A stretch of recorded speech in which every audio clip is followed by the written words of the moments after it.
Boom. Offload. Yeah. First off, I'd like to thank Baylor University Rugby Club for the awesome chance to support and buy kit from you guys. As you can see, the awesome training shirt. Baylor is one of the many alma maters of my girlfriend. So, yeah, college rugby. Support it. Get out there. All right. Today is MLR preview, MRC recap, everything going down. We're going to discuss coaching staffs and whatnot and what I see going forward. All right. So, first off, I would like to point out that some of the writers out there seem to be approaching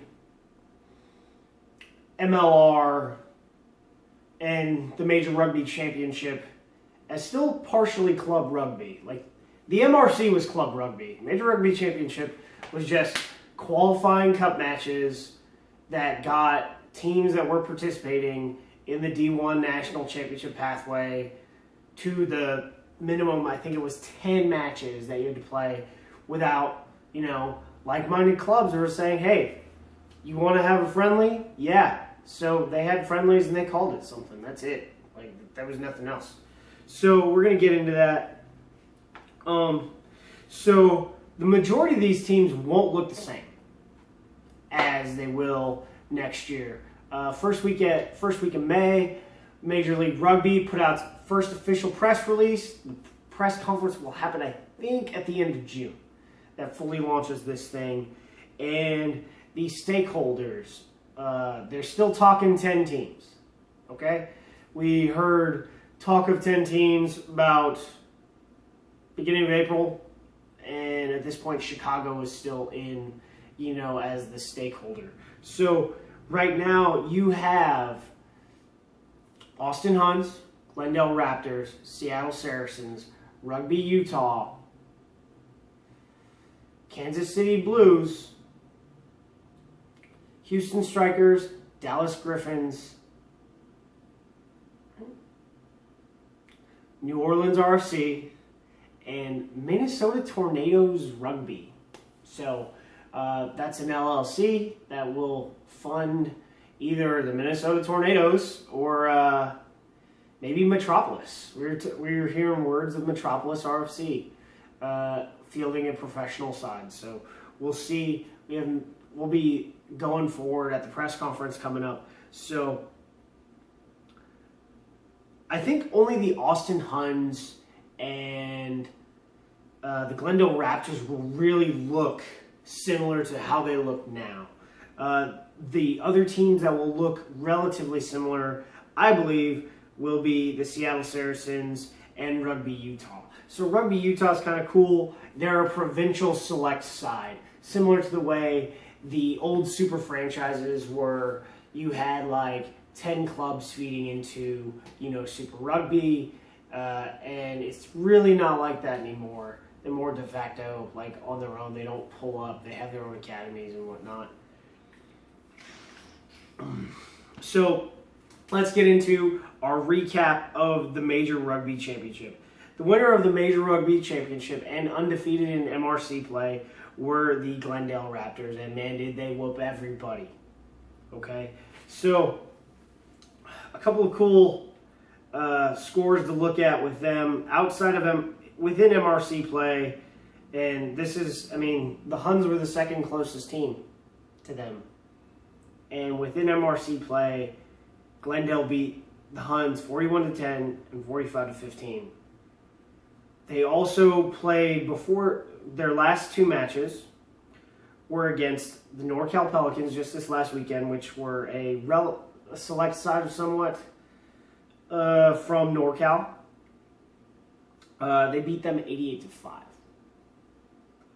The week before, they played Mystic River, who were the 2016 Division I national champions for senior men's.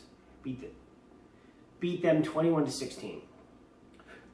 Their first match of 2017, they played Life West and beat Life West 50-19. So that shows you how strong the Glendale Raptors are. They had 6 guys just selected to the Eagles training squad, the top 30 guys that are going to be a part of the Emirates Summer Series, first against Ireland in New Jersey at the Red Bull Arena, and then against Georgia in Georgia, and then against the Canadian national team in Canada for the first part of qualifiers, and then in San Diego, which I'll be at, for the second part of qualifiers, and we're gonna thump. All right. So the runner-up was the Austin Huns. I would like to point out that they beat hardcore teams. Their closest game of the year was against the Austin Blacks, and they won 31-30. That was a great match if you got a chance to watch it. Oh my. Austin Blacks are a very strong club, man. So we'll see going forward if they ever want to be a part of, this. It would be awesome to have a derby type crosstown blood rivalry going on in Austin. And then third was Rugby Utah. You could see Rugby Utah, I think, was in camp for like 2 weeks before they started playing matches. And their final match, which was against the Huns this last weekend, ended up being really competitive. They lost to the Huns 59-37. And then fourth and last place was NOLA, New Orleans RFC. There's a lot of stuff going on with them. I really don't know. I couldn't tell you. And it looks like it might be rough. The Kansas City Blues finished their season and did not qualify for the Cup playoffs out of the Midwestern Rugby Union. The Chicago Lions, which were a part of the, original league, and they're a very strong club in the United States. They are currently in the Elite Eight, and they will play Rocky Gorge from Maryland, which is Ben Sema's club, in Tucson in June. I think that's in 3 weeks. The Seattle Saracens played in the BC Premier League, and they lost in the semifinals to Burnaby Lake. So the Seattle Saracens are another very strong club. The BC Premier League, if you take a look at it, it is definitely the strongest league within Canadian rugby, and there just isn't a lot of other Division One rugby teams in the Northwest. I think the only one close enough to them is Oregon Sports Union, and it is what it is. They have made the choice to play in Canadian rugby. So what was it? I think most sides will feature major additions throughout all this, to include the Glendale Raptors and the Austin Huns. Most of the clubs, I think, Dallas, Houston, NOLA, Minnesota, Kansas City Blues, will be significantly different. I think a few guys from their amateur sides will make their professional side. That's just how it is, because you need bodies, and they're playing Division One, so they're committed. They're high performance athletes.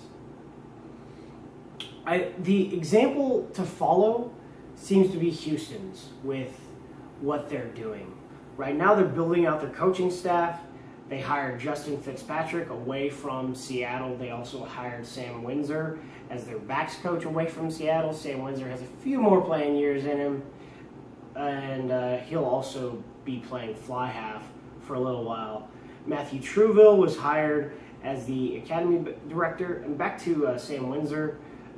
He is out of the Brumbies Academy. He played for Ulster, and he has also played for the Worcester Warriors. So Matt Truville, he worked in the Atavis Rugby Academy up in Seattle, so he's definitely a great guy to bring down. He has plans to play a little bit, but eventually will transition to just academy director full time. And then you have them signing prop Charlie Hewitt from the Worcester Warriors. This guy's huge. And more on him and what I think is going to happen with guys like him going forward. The Strikers have hosted town halls or been hosted by a total of 7 different organizations in the Houston area, which is awesome. So they're getting out, they're building connections, they're networking, they're working on that fan base, working on building the sport within their community, which is something that pro rugby did not do at all. Glendale, of the 4 teams that look like the most ready, they have a facility for matches and training that will be outclassed eventually by other teams in Major League Rugby, but they are the standard right now. Infinity Park, and I think with expansion for events, can seat 5,000.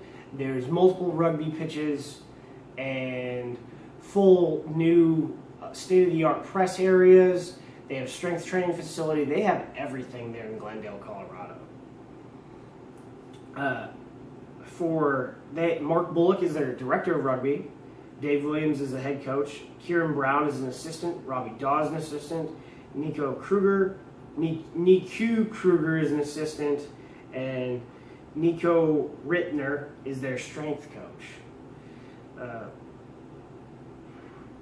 They just hired Luke Gross, who was the former Sacramento Express head coach, to be their director of rugby development. So basically their academy director. So that's going to be huge. You've got, they have their own head coach, and then they're bringing in another former professional head coach. So that's pretty legit. The Austin Huns Elite staff has been rounded out, and I think they're going to hire 2 more dudes as assistants, and there will be more support staff, of course, coming in. Eugene Eloff, we all know Loffy as the head coach. He was the former Springboks U20 head coach. Daniel de Villiers, as we would say in French, was hired as the backs and attack coach a little while ago, and also I think it was in April, and then in March ahead of him was Daniel de Villiers, and then after him, Petrie Wanenberg was hired. He was playing with the Denver Stampede, and I think he was playing with the Glendale Raptors, but he will be coaching full-time. He is going to lead the defense and be the forwards coach. Petrie also has the awesome opportunity to lead Tiger Rugby's academy efforts in the Texas metro area. And then Jason DeLacy is their strength and conditioning coach.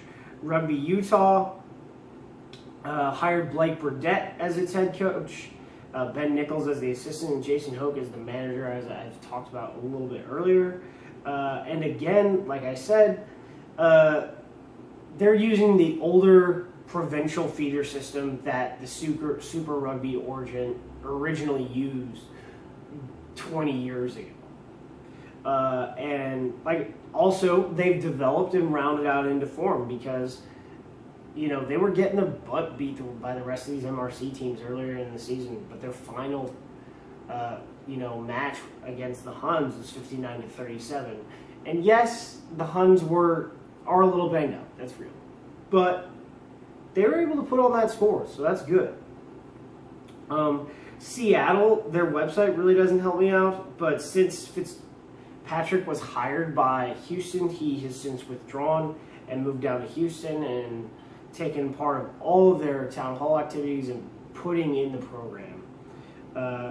Eric Stacy's the GM, Billy Lino is an assistant, and I think Kevin Flynn, who was an assistant and is the president of the team, took over as coach. Kansas City has a full staff, but I don't think the amateur staff, is going over to be on the professional side, but you have Marcus Villovolo, assistants are Brody Orth, Dave Poirier, and Eric Miller. The league office is headquartered in Salt Lake City. Dean Howes takes the reins as commissioner, and he has been a major partner in several professional franchises with SCP. Most recently, he was a major partner in Real Salt Lake. So there's a lot of business connections and professional sports connections there. Taking the reins as assistant commissioner is Nick Benson, who was acting as a business consultant for Rugby Utah Ventures. Rugby United Marketing, which is the marketing lead for the league, is headquartered out of Glendale, Colorado, sharing spaces in Infinity Park with Glendale.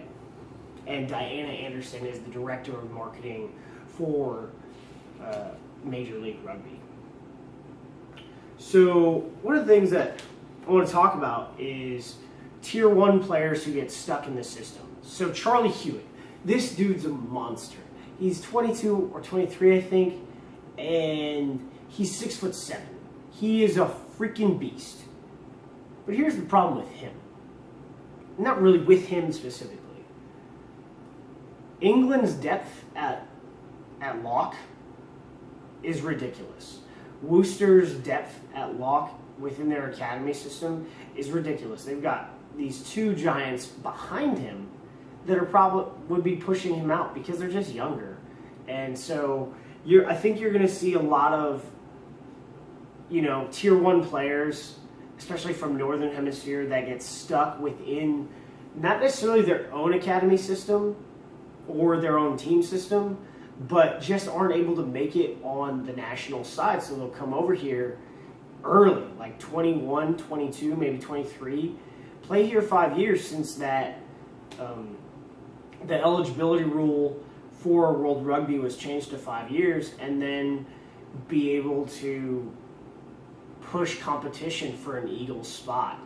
And that by itself together will really bring the quality of play up for Major League Rugby. And I think that's going to be a target. There's probably going to be about 5 or 6 guys per team that are foreign players that are just as high quality. And Charlie Hewitt's not even a marquee player. Like, he's sort of raw in that Aviva sense of raw, if you could think about that. But he's going to be a great player. And, he might even break out, which would be awesome. We want him to break out. We want him to dominate. But he might even break out to the point where he gets a call from, England to come back in the middle of that 5-year period. And, good for him. If we're able to provide that opportunity, good for him. But if he stays and he grinds and he works his butt off and then he breaks out onto the Eagles, 15s, which actually in Charlie Hewitt's case, no. So the new rule goes into effect 31 December. So if he gets here by the time camp starts, he'll be grandfathered in at 3 years. And so at 25, he'll be able to ball for the Eagles. So I think you're going to see a bunch of those guys coming into MLR like that, and it will be good for the league when it starts up.